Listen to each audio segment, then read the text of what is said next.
Class 9 science से हमने शुरू किया था ऑब्जर्विंग स्पेस टेलीस्कोप, जो कि आपका चैप्टर नंबर 18 है और आज हम इसका देखेंगे लेक्चर नंबर 3। इस पर्टिकुलर लेक्चर में हम बात करेंगे पेज 212 टू 214 पे आने वाली चीजों के बारे में। लेक्चर 1 एंड 2 पे बाकी सारी चीजें इस चैप्टर से ऑलरेडी कवर्ड है और हमारे इस चैनल पे आपको ये सारे चैप्टर्स भी कवर्ड मिल जाएंगे। इन सभी चैप्टर को देखने के लिए लिंक मैंने डिस्क्रिप्शन में डाल दिया है और साथ ही साथ इनके अगर आपको नोट्स चाहिए तो वो आपको मिल जाएगा हमारे इस टेलीग्राम चैनल पे। Students, my name is Shubham Jha, an educator by choice, a certified memory coach and a creative learner, and this is the last lecture for this chapter. देखिए, problem faced by earth based telescope. तो जो भी telescope अर्थ के ऊपर है उन्हें क्या क्या प्रॉब्लम फेस करना पड़ता है उस चीज के बारे में बस पढ़ना है हमें इस लेक्चर में और थोड़ा सा इसरो के बारे में जानना है। और मैं तुम्हें 2 होमवर्क भी देने वाला हूं, ध्यान से सुनना। The visible light from the heavenly body can reach the earth surface. ठीक है, अब देखो, जो ये हेवनली बॉडी है, मान लो, मतलब जो स्पेस में एक बॉडी है, इसमें से जो लाइट है वो अर्थ सरफेस पे आएगा, लेकिन अर्थ सरफेस के बाजू में अर्थ का एक एटमॉस्फेयर भी तो है। ठीक है, तो देखो, the light has to pass through the earth atmosphere. अब जो लाइट आ रहा है उसको अर्थ एटमॉस्फेयर से पास होना पड़ेगा। ड्यूरिंग दिस जर्नी, जब इस लाइट की जर्नी हो रही होती है हेवनली बॉडी से अर्थ एटमॉस्फेयर से, वो पास हो रहा होता है अर्थ पे पहुंचने के लिए टेलीस्कोप तक। During this journey some of the light is absorb by the atmosphere. तो इस एटमॉस्फेयर में बहुत सारे पार्टिकल्स होंगे और ये एटमॉस्फेयर थोड़ा सा लाइट को एब्जॉर्ब कर लेगा। ठीक है, and the intensity of light reaching the earth surface decreases. तो जो लाइट की इंटेंसिटी है जो अर्थ सरफेस तक आ रहा है वो तो डिक्रीज हो जाएगा क्योंकि काफी हद तक लाइट एब्जॉर्ब हो चुका है। नाउ इन दिस केस एक और प्रॉब्लम होता है।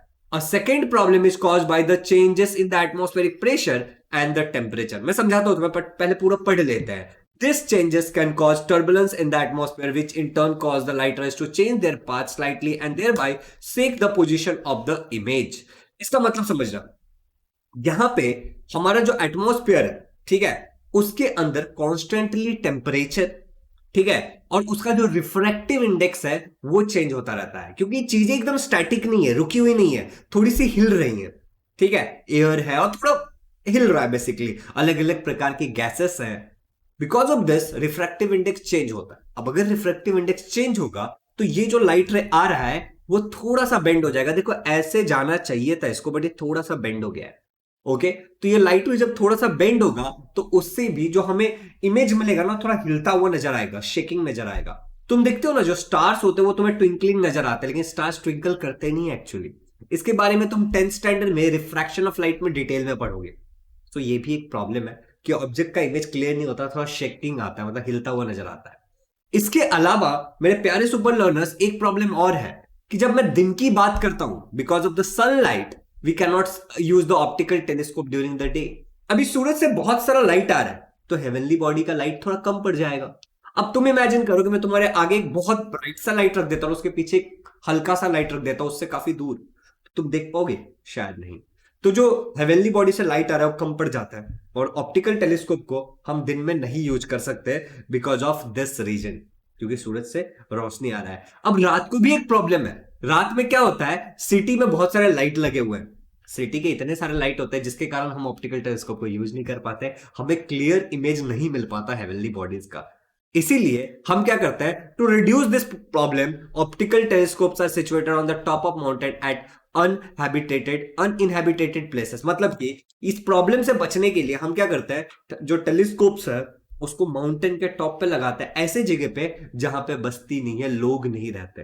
आप लोगों को समझ आ रहा है? अब मैं आगे बढ़ता हूं। However, if we want to get rid of all the problems, अगर हमें सारे प्रॉब्लम से छुटकारा चाहिए तो हम भाई अर्थ के ऊपर टेलीस्कोप को नहीं रख सकते। ठीक है, we should place the telescope above the earth atmosphere in space itself. एक काम करते हैं ना, क्यों ना टेलीस्कोप को उठा करके स्पेस में ही रख दिया जाए, अर्थ पे रहेगा ही नहीं तो बहुत सारे प्रॉब्लम सॉल्व हो जाएंगे। समझ रहे हो? कभी कभी ऐसा होता है कि लाइफ में ना कुछ कुछ प्रॉब्लम सॉल्व ही नहीं होता है, तो यार प्रॉब्लम कोई छोड़ो, कुछ नया ही सॉल्यूशन अपनाओ, जो ऑप्शन है उससे कुछ नया कर लो। ठीक है, चलिए आगे बढ़ते हैं। अब देखो, अभी जो हमें पढ़ना है वो है इंडियन स्पेस रिसर्च ऑर्गेनाइजेशन के बारे में। यहां पे हम ज्यादा डिटेल में नहीं पढ़ने वाले। हम मेरे 10th स्टैंडर्ड में भी एक चैप्टर है स्पेस मिशन, उसमें भी हम थोड़ा पढ़ेंगे बट ज्यादा डिटेल में नहीं है, तो हम ज्यादा डिटेल में नहीं घुसते हैं। इसरो के बारे में हमें डिटेल में पढ़ना है, तो ध्यान से सुनना। स्टैब्लिश्ड इन 1969 इन बेंगलुरु, बेंगलोर में स्टैब्लिश हुआ था 1969 में। और जो हमारा इसरो है, इंडियन स्पेस रिसर्च ऑर्गेनाइजेशन, उसने बहुत सारे सैटेलाइट ऑलरेडी लॉन्च कर दिए हैं स्पेस में। India's progress in the space science has played a big role in national and social development. National और सोशल डेवलपमेंट में इंडिया ने एक बहुत ही इंपॉर्टेंट रोल निभाया है। ठीक है, जब हम बात करते हैं स्पेस डेवलपमेंट के बारे में, यहां पे तुम देख सकते हो इनसैट, ठीक है, एसएटी मतलब सैटेलाइट है, जी सैट जियो सिंक्रोनस सैटेलाइट, ठीक है, इसके अलावा एडुसैट एजुकेशनल सैटेलाइट, और आईआरएस, आईआरएस का फुल फॉर्म होता है Indian remote sensing, I think यही है। तुम्हें अच्छे से पढ़ लेना, 10th स्टैंडर्ड में तुम्हें इसके बारे में डिटेल में पढ़ना है। तो ये कुछ सैटेलाइट है, और भी ऐसे सैटेलाइट्स है जो हमने स्पेस में प्लेस किया है। This series of satellite supports our telecommunication network, television broadcasting and metrological services. अब तुम्हें टेलीकम्युनिकेशन पता है जो हम बात करते हैं, नेटवर्क टेलीविजन तुम्हें पता है, ब्रॉडकास्टिंग पता है कि ब्रॉडकास्ट किया जा रहा है कुछ, मेट्रोलॉजिकल सर्विसेज मतलब जो मौसम विभाग होता है ना, मौसम के बारे में जानकारी देता है, उसके बारे में। It is because of them, satellites के कारण, that telephone, television, internet service are available everywhere in the country. बहुत सिंपल इस पॉइंट का मतलब, EDUSAT is the series, it is used exclusively for education. जैसे मैंने तुम्हें बोला था ना, एजुकेशनल सैटेलाइट, ये एक सीरीज ऑफ सैटेलाइट है जो खाली एजुकेशन के लिए यूज किया जाता है। IRS, this series is used for monitoring and management of natural resources as well as disaster management। इनका डिजास्टर मैनेजमेंट के लिए यूज किया जाता है। रिमोट सेंसिंग मैंने तुम्हें बताया था, ओके। अब एक क्वेश्चन है, which of the following satellite is made specially for education? तुम्हें इसका आंसर नीचे कमेंट में देना है। माय डियर सुपर लर्नर्स, तुम्हारा भाई अनअकैडमी पे काफी सारे फ्री लाइव लेक्चर्स लेता है, जिनका लिंक मैंने डिस्क्रिप्शन में डाल दिया है। टोटल 4 मिलियन से ज्यादा, 4 से 5 मिलियन से ज्यादा मिनट्स बच्चों ने मुझे देखा है, और ये कुछ पॉजिटिव फीडबैक्स हैं जो तुम जाकर के पढ़ सकते हो कि मैं कैसा पढ़ाता हूं, और बाकी तुम्हें पता ही है, ठीक है। तो आप भी मेरे क्लास में आ सकते हो, मुझे फॉलो कर सकते हो अनअकैडमी पे, और जब तुम किसी क्लास में आओगे और अगर तुमसे इनवाइट कोड पूछा जाए तो तुम सिंपली SJ Super 10 ये कोड यूज कर लेना, फ्री ऑफ कॉस्ट तुम क्लास में आ पाओगे। इसके अलावा एक चीज और बताना चाहता हूं कि आप लोगों के लिए हर महीने एक फ्री टेस्ट सीरीज चलती है। तो ये फ्री टेस्ट सीरीज में आपका मैथ, साइंस, सोशल साइंस और इंग्लिश की प्रैक्टिस कराई जाती है। टोटल 12 क्वेश्चन और 60 मिनट दिया जाता है, बहुत ही अच्छे क्वेश्चन होते हैं, और इनके ऊपर एनालिसिस क्लास भी लिया जाता है। तो इन टेस्ट सीरीज को भी आप दे सकते हो, और अगर आप चाहिए तो प्लस भी ज्वाइन कर सकते हो, उनका भी लिंक मैंने डिस्क्रिप्शन में डाल दिया है। जो कोड आपको यूज करना है वो है SJ Super 10। तो प्यारे बच्चों, बिल्कुल आना मेरे फ्री अपकमिंग लाइव क्लास में, और आकर के मेरे से लाइव सीखोगे आप। साथ ही साथ आप ये फ्री टेस्ट सीरीज को भी देना। सभी चीज का जो डिस्क्रिप्शन में लिंक दे दिया है मैंने, साथ ही साथ प्लस को लेने के लिए भी मैंने लिंक दे दिया है, और जो कोड आपको हर जगह यूज करना है दैट इज SJ Super 10 अगर रिक्वायर्ड हो तो all the links are in the description. Don't forget to apply my code SJ Super 10। चलिए अब आगे बढ़ते हैं। ये कुछ अलग ही आ गया है, ये पेज गलती से आ गया, इसको इग्नोर करते हैं बच्चों। AstroSat, in 2015, Indian Space Research Organization (ISRO) launched an artificial satellite called AstroSat in space. Okay, space में हमने इसको लॉन्च किया था।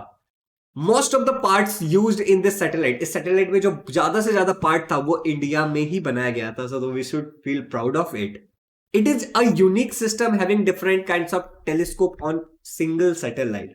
ये जो एक है, इसके ऊपर बहुत सारे प्रकार के टेलीस्कोप्स लगाए गए हैं। तो हमारा एक जो सैटेलाइट है वो बहुत सारे टेलीस्कोप को लेके जा रहा है, बहुत सारा काम कर रहा है।